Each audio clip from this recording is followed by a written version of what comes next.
এই ভিডিওতে আমরা প্রাচীন ভারতীয় ইতিহাস শিখব। চলুন শুরু করি। প্রথম প্রশ্নটি হল, নিচের কোন স্থান থেকে ভারতীয় উপমহাদেশে কৃষিকাজের প্রাচীনতম প্রমাণ পাওয়া গেছে? A. Pratapgarh, B. Mehrgarh, C. Quetta, D. কালাক। সঠিক উত্তর বি. মেহেরগড়। সঠিক ব্যাখ্যা: ভারতীয় উপমহাদেশে কৃষিকাজের প্রাচীনতম প্রমাণ মেহেরগড়ে পাওয়া যায়, যা পাকিস্তানের বেলুচিস্তান রাজ্যে অবস্থিত। পরবর্তী প্রশ্নটি দেখা যাক। চতুর্থ বৌদ্ধ পরিষদ কার রাজত্বকালে অনুষ্ঠিত হয়েছিল? এ. অশোক, বি. কালশোক, সি. অজাতশত্রু, ডি. কনিষ্ক। সঠিক উত্তর ডি. কনিষ্ক। সঠিক ব্যাখ্যা: চতুর্থ বৌদ্ধ পরিষদ ৭২ খ্রিস্টাব্দে কুষাণ রাজা কনিষ্কের রাজত্বকালে কাশ্মীরের কুণ্ডলবনে অনুষ্ঠিত হয়েছিল। ত্রিপিটিকের ভাষ্য রচনা করার জন্য এটি বসুমিত্রের সভাপতিত্বে অনুষ্ঠিত হয়েছিল। পরবর্তী প্রশ্নটি দেখা যাক। দ্বিতীয় জৈন পরিষদ কোথায় অনুষ্ঠিত হয়েছিল? A. Pataliputra, B. Vallabhi, C. Pataliputra, D. Vaishali. সঠিক উত্তর বি. বল্লভী। সঠিক ব্যাখ্যা: দ্বিতীয় জৈন পরিষদ ৫১২ খ্রিস্টাব্দে দেবরাধি ক্ষমাশ্রমানের সভাপতিত্বে বল্লভীতে অনুষ্ঠিত হয়েছিল এবং এর ফলে ১২টি অঙ্গ এবং ১২টি উপঙ্গের চূড়ান্ত সংকলন ঘটে। পরবর্তী প্রশ্নটি দেখা যাক। নিচের কোনটি উত্তর পাঞ্চালদের রাজধানী ছিল? A. Ahichchhatra, B. Kampilya, C. Vajji, D. Panchal. সঠিক উত্তর এ. অহিচ্ছত্র। সঠিক ব্যাখ্যা: উত্তর পাঞ্চালদের রাজধানী ছিল অহিচ্ছত্রে। অন্যদিকে দক্ষিণ পাঞ্চালদের রাজধানী ছিল কাম্পিল্যতে। পরবর্তী প্রশ্নটি দেখা যাক। গুপ্ত রাজা চন্দ্রগুপ্ত প্রথমকে বিবাহিত লিচ্ছবি রাজকন্যার নাম কি ছিল? এ. কুমারা দেবী, বি. কুবেনাগ, সি. ধ্রুব দেবী, ডি. বাসুদেবী। সঠিক উত্তর এ. কুমারা দেবী। সঠিক ব্যাখ্যা: গুপ্ত সম্রাট প্রথম চন্দ্রগুপ্ত একজন লিচ্ছবি রাজকন্যা কুমারা দেবীকে বিবাহ করেছিলেন, যিনি লিচ্ছবিদের সিংহাসনের উত্তরাধিকারী ছিলেন এবং চন্দ্রগুপ্তের সাথে তার বিবাহের মাধ্যমে দুটি রাজ্য একত্রিত হয়েছিল। লিচ্ছবি রাজকুমারী কুমারী দেবী ছিলেন প্রথম ভারতীয় রানী যার মুদ্রায় স্থান ছিল। পরবর্তী প্রশ্নটি দেখা যাক। তত্ত্বমসি একটি সংস্কৃত বাক্যাংশ মূলত নিম্নলিখিত কোন উপনিষদে পাওয়া যায়? A. Mundaka Upanishad, B. Chandogya Upanishad, C. Brihadaranyaka Upanishad, D. Mandukya Upanishad. সঠিক উত্তর বি. ছান্দোগ্য উপনিষদ। সঠিক ব্যাখ্যা: তত্ত্বমসি হল একটি সংস্কৃত বাক্যাংশ যা বৈদান্তিক সনাতন ধর্মের মহাবাক্য, মহা উচ্চারণ গুলির মধ্যে একটি। এটি মূলত হিন্দু ধর্মের সামবেদের ছান্দোগ্য ব্রাহ্মণে অন্তর্ভুক্ত একটি সংস্কৃত পাঠ ছান্দোগ্য উপনিষদে পাওয়া যায়। পরবর্তী প্রশ্নটি দেখা যাক। জোরওয়ে সংস্কৃতি একটি তাম্রপ্রস্তরীয় সংস্কৃতি প্রথম ভারতের নিম্নলিখিত কোন রাজ্যে আবিষ্কৃত হয়েছিল? A. Maharashtra, B. Rajasthan, C. Gujarat, D. Jammu ও কাশ্মীর।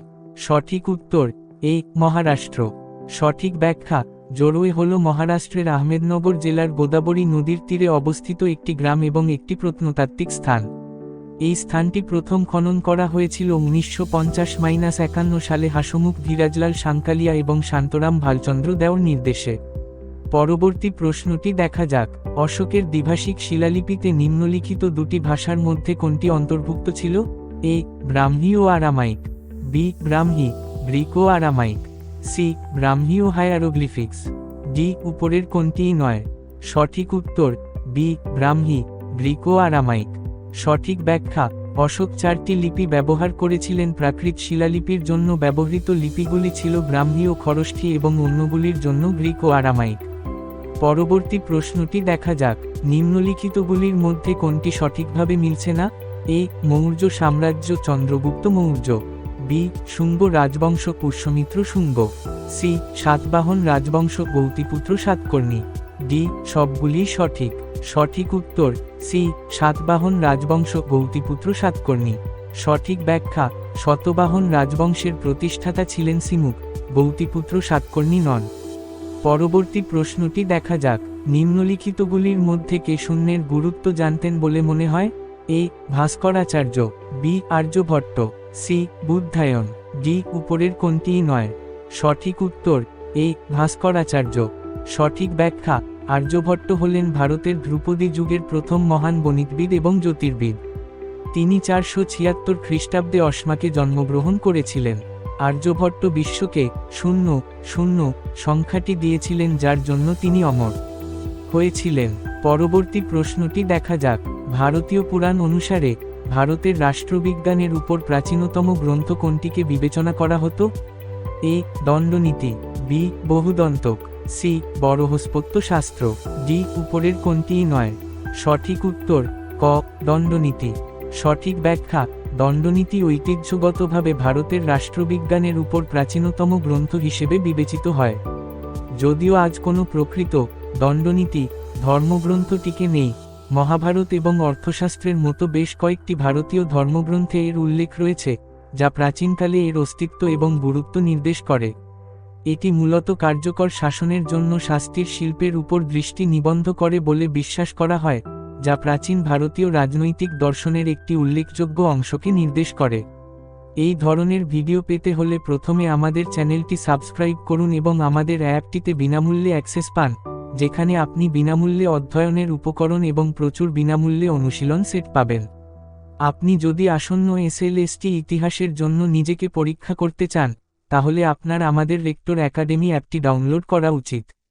এই অ্যাপটিতে আপনি সমাধান সহ এমসিকিউ প্রশ্ন পাবেন এবং পরীক্ষার সময়ের মধ্যে পরীক্ষা কিভাবে সম্পন্ন করবেন তা শিখবেন।